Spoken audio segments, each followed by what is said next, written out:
Bom dia, boa tarde, boa noite, sejam todos muito bem-vindos ao canal Regras de Origem em Pauta. Pessoal, como nós falamos no último vídeo, nós vamos continuar aqui tratando das inovações do novo regime de origem com Chile, que entrou em vigor no dia 30 de setembro. Ontem, dia 2 de outubro, eu participei de um evento, em conjunto com os colegas da CNI, sobre o novo regime. Eu vou colocar na descrição desse vídeo o link, caso vocês queiram ver a minha exposição e também dos demais colegas, tá bem? Dito isso, vamos ao conteúdo, né? Vamos à prática. Muito bem. Falamos no nosso último encontro das diversas mudanças que surgem com o novo regime e paramos no de minimis, que ocorre até o regime vigente no dia 29 de setembro, ou seja, segunda-feira. O de minimis ele existia em 10%, uma flexibilidade para produtos que possuem insumos na mesma posição tarifária, insumos importados, obviamente. Essa flexibilidade, o percentual se mantém. A distinção é que antes essa flexibilidade se dava apenas para os produtos sujeitos à regra geral, e agora nós temos uma expansão. Qualquer produto, inclusive aqueles sujeitos a requisitos específicos, eles também poderão usufruir desse benefício, tá bom? A única exceção que eu faço, que eu quero destacar, é em relação ao setor têxtil. Vejam, e aqui é um matiz. Os produtos do setor têxtil, capítulo 50 a 63, que estão sob a regra geral, podem usar de minimis, como poderiam antes, tá? Os produtos do setor têxtil, capítulo 50 a 63, que não possuem regra geral, ou seja, que possuem requisito específico, esses não poderão usufruir do de minimis. Mas, reforço, os demais que possuem requisito específico agora poderão usufruir do de minimis, tá bem, pessoal? Essa é uma nova mudança que surge com o regime de origem atualizado com o Chile. Autocertificação de origem. Assim como no Mercosul, com o Chile nós também vamos ter um modelo híbrido. Reparem, eu vou sublinhar, vamos ter. Ainda não é aplicável a autocertificação. Por quê? Por pedido chileno. O Brasil gostaria que fosse aplicado desde o momento zero, mas o Chile entende que é necessário um protocolo adicional com as condições para que ocorra a autocertificação. A consequência disso é que ainda não é possível para o Chile emitir a declaração de origem. Vocês, empresas, exportadores, agentes do comércio exterior, terão que se apoiar, por enquanto, apenas no certificado de origem, como já era. Claro, um certificado de origem eletrônico, que é mais simples, mais fácil de se obter do que o certificado de origem impresso. Mas, enfim, a declaração de origem ainda não está à disposição, carecendo deste protocolo adicional. Tá? Esse é o ponto que eu chamo a atenção em relação à autocertificação. Com o lembrete importante que, caso vocês queiram mais informações sobre a autocertificação, nós temos um guia específico sobre o tema.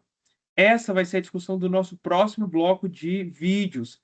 As formas de comprovar a origem, certificado, autocertificação. O meu objetivo é nós passarmos por todo o histórico negociador brasileiro e também trazermos elementos importantes da prática internacional, tá bom? Esse será o tema do nosso próximo encontro. Muito bem, mas continuando aqui no que compete ao novo regime de origem com o Chile, verificação e controle. Muito em linha com o que nós temos no regime de origem do Mercosul.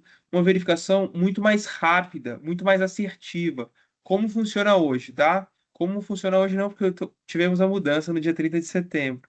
Mas até então, como funcionava? Suponhamos que o governo chileno tenha dúvidas sobre a origem de um produto brasileiro. Muito bem. O governo chileno, então, abre uma investigação de origem contra Thales, produtor brasileiro de cadeados. Ótimo. O governo chileno, a aduana chilena, por exemplo, contatará a SESEX, que repassará a pergunta para a entidade emissora, que repassará a pergunta para o produtor Thales, que responde para a entidade emissora, que responde para a SESEX, que responde para o governo chileno. Vejam quantos elos nós temos nessa comunicação. Thales, mas qual o problema disso? Isso facilita. é, a língua, por exemplo, é um elemento que ajuda, porque a CSEX vai se comunicar com a entidade, e depois a entidade com o produtor em português, enfim. Qual é a dificuldade? Qual é ponto desse processo. Quando a empresa brasileira é investigada, o governo chileno, então, pode constituir garantias para resguardar o seu interesse fiscal, né? Então, ele solicita, determina que a empresa chilena importadora constitua garantia à espera da conclusão da investigação. Tá, e qual o problema disso? Agora vai ficar claro para vocês.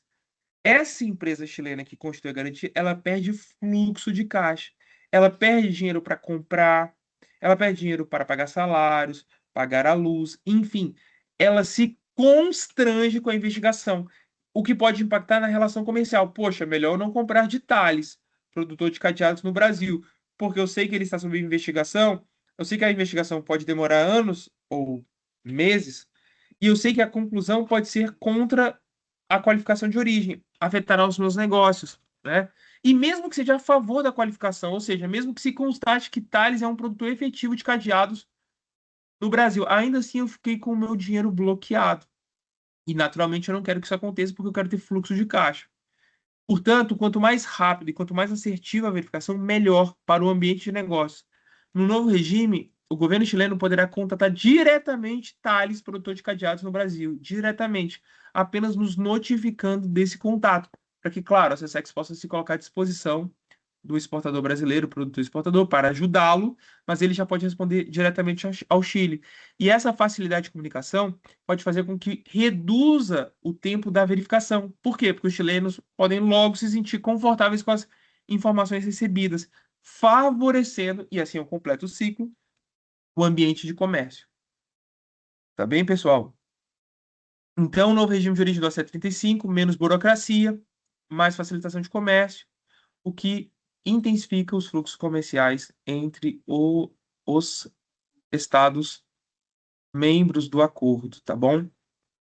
Uma outra mudança importante que se alinha ao novo regime de origem do Mercosul. Já não existe mais a figura da nota de retificação, tá? E erros no critério de origem consignado no certificado de origem já não mais significará a denegação da preferência tarifária. Não entendi, Thales. Vocês vão, caso não tenham visto, sugiro que voltem e vejam o bloco anterior de vídeos sobre o novo regime de origem do Mercosul, que eu trato desse tema. Eu dou o exemplo das vacas. Mas, basicamente, se você errasse o critério de origem no certificado, você poderia, mesmo que o produto fosse originário, tá? Não há dúvidas. Mas por ter errado, você poderia, importador chileno, por exemplo, perder a preferência tarifária. Agora, isso foi superado. Basicamente, a aduana chilena, a aduana brasileira, elas terão duas possibilidades. Ou aceitam a prova de origem como está, mesmo que haja um erro, uma omissão. E vejam, aceitar não significa que não podem verificar. Poderão, óbvio, mas eu digo que aceitam para efeitos do despacho aduaneiro, ou aceitam, ou solicitam a troca da prova de origem. Devolvem a cópia da prova de origem rechaçada, seja o certificado, seja a declaração de origem, e o importador chileno, vamos supor que seja uma importação no Chile, ele terá um prazo para apresentar uma nova prova de origem, ou seja, já não existe mais a figura da nota de retificação. Isso é particularmente importante para as entidades habilitadas a emitir certificado de origem preferencial. Muito bem, agora nós vamos falar sobre os apêndices que compõem o regime de origem com o Chile. Então, o primeiro ponto se refere ao certificado de origem. Então, nós temos ali as normas que devem ser consignadas nesse certificado. Caso haja saldo tarifário, caso haja cumprimento de valor, né, sob a regra geral, enfim. Eu quero trazer como destaque para vocês os dois primeiros incisos, inciso 1 e inciso 2, para explicar a diferença entre eles, tá bom? Isso também é uma realidade do Mercosul. Vamos lá, inciso 1. Inciso 1, nós falamos dos produtos totalmente elaborados ou produzidos no território de uma das partes. Por exemplo, no Brasil. Laranja. Colhi a laranja no Brasil e exportei essa laranja. Inciso 1. Até aqui fácil. Suco de laranja. Colhi a laranja no Brasil, produzi o suco e exportei o suco. Inciso 1. Perfeito? Suco de laranja. Muito bem. Thales, entendi. Você tem ali um produto, digamos, natural ou vegetal, animal, mineral, muito próximo, né, da sua essência, exemplo, um animal vivo que é exportado, uma fruta, um peixe. E você também tem pequenas manufaturas, por exemplo, o suco. O suco de laranja não presumo que seja um processo muito intensivo em tecnologia. Mas e um carro? Também, em tese, poderia ser enquadrado no inciso 1. Então, não tem a ver com o grau de manufatura? Exatamente, não tem relação. A relação se dá com ter insumos exclusivamente 100% brasileiros, caso o produto seja brasileiro. Então, veja, eu vou exportar para o Chile. Suco de laranja com laranjas brasileiras, perfeito, inciso 1. Vou exportar um carro no qual todas as partes são brasileiras, inciso 1. Vou exportar um foguete, que todas as partes são brasileiras, inciso 1. Todos inciso 1, porque todos os insumos são nacionais. Muito bem, agora eu vou produzir o suco de laranja com laranjas que eu importei da Argentina. O acordo é entre Mercosul e Chile. Eu trago as laranjas da Argentina, acumulação de origem, ou maçãs, para ser um exemplo mais real. Trago maçãs da Argentina, produzo o suco no Brasil. Aqui eu tenho o inciso 2, porque esse insumo, em que pese ser originário, né, da região, ele não é nacional, ele não é brasileiro, a maçã é argentina. Eu acumulo. Então aqui eu tenho o inciso 2. Portanto, o inciso 1 e o inciso 2 não se refere ao grau de manufatura, como já observei em diversos comentários, tá? Os incisos, a diferença entre eles se dá sobre usar insumos integralmente nacionais ou acumulados, tá bom? Seria, por exemplo, o caso de trazer maçãs argentinas e produzir o suco no Brasil. Muito bem. Um ponto importante, esse tema surgiu em alguns debates. Um certificado pode cobrir duas ou mais faturas? Sim, agora isso está expresso no texto. Um certificado ele pode cobrir, sim, mais de uma fatura comercial. E repito, todos os erros podem ser corrigidos, tá bom, pessoal? Muito bem. Sobre a declaração de origem, assim como nós temos no Mercosul, temos também um apêndice com as informações mínimas, né? Chamamos aqui de elementos mínimos que devem conter essa declaração, com a ressalva. Ainda não é possível utilizar a declaração de origem sob o ACE 35, tá? Como eu comentei com vocês, será necessária uma regulamentação. O Brasil deseja fazer isso rápido, Thales, hoje. Nós estamos pendentes do Chile, que afirma que está em uma agenda muito ativa de negociações internacionais. Muito bem, pessoal. Então, para nós concluirmos o nosso vídeo e esse tema, novo regime de origem com o Chile, eu quero trazer para vocês esse quadro resumo, para que a gente possa, portanto, consolidar os conhecimentos a respeito do que foi abordado hoje e no nosso último vídeo. Então, como é, na verdade, como era, né, até dia 30 de setembro, como vai ser, na verdade, como é a partir do dia 30 de setembro e como isso me afeta. Então, anteriormente, tínhamos apenas a figura do certificado de origem, agora temos o modelo híbrido. Como isso facilita? Isso reduz os custos e os tempos de emissão para as empresas. Caso elas consigam comprovar que é originário, elas poderão emitir a declaração de origem. Ainda não, ressalve. Ótimo. Como era os réus eram distintos do ROM, houve uma harmonização, isso faz com que as empresas ganhem escala. Como era para o setor automotivo, 40% de máximo conteúdo importado, nós flexibilizamos para 50%. Isso dá competitividade aos veículos brasileiros, veículos e autopeças, que devem competir no Chile com um mercado muito aberto, sobretudo para os produtos asiáticos. Então, essa flexibilização da regra gera a possibilidade que produtores brasileiros de autopeças e veículos consigam se conectar melhor às cadeias globais de valor, tá bom? Antes, como era expedição direta, teria que ir daqui para Chile. Agora não, nós temos o conceito de não alteração. Então, eu posso ter centros de distribuição, por exemplo, na Colômbia, no Peru, que atenderão tanto o mercado chileno quanto, por exemplo, o mercado caribenho. Isso se coaduna com a logística internacional atual, tá bom? Antes, de minimis aplicável somente à regra geral.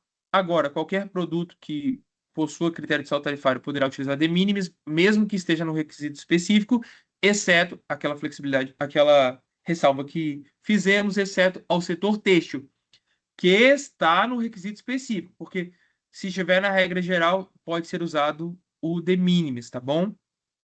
Erros no certificado. Antes poderiam denegar a preferência, agora não mais. Todos os erros são sanáveis.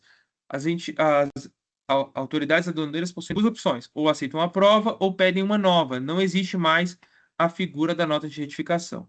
Antigamente, tínhamos investigações lentas e burocratas, com os elos que eu expliquei a vocês, e agora investigações muito mais rápidas e assertivas, já que os contatos são diretos, sendo que o governo do país de exportação, exemplo, o Brasil exporta, o governo chileno que abre a investigação contata o produtor brasileiro, mas nos notifica para que a Secex possa sempre se colocar à disposição de vocês, empresários, atores do comércio exterior brasileiro. Tá bem, pessoal? Então, sejam muito bem-vindos a esse mundo novo que se abre com o novo regime de origem com o Chile. Muito obrigado e nos vemos no próximo vídeo. Até lá!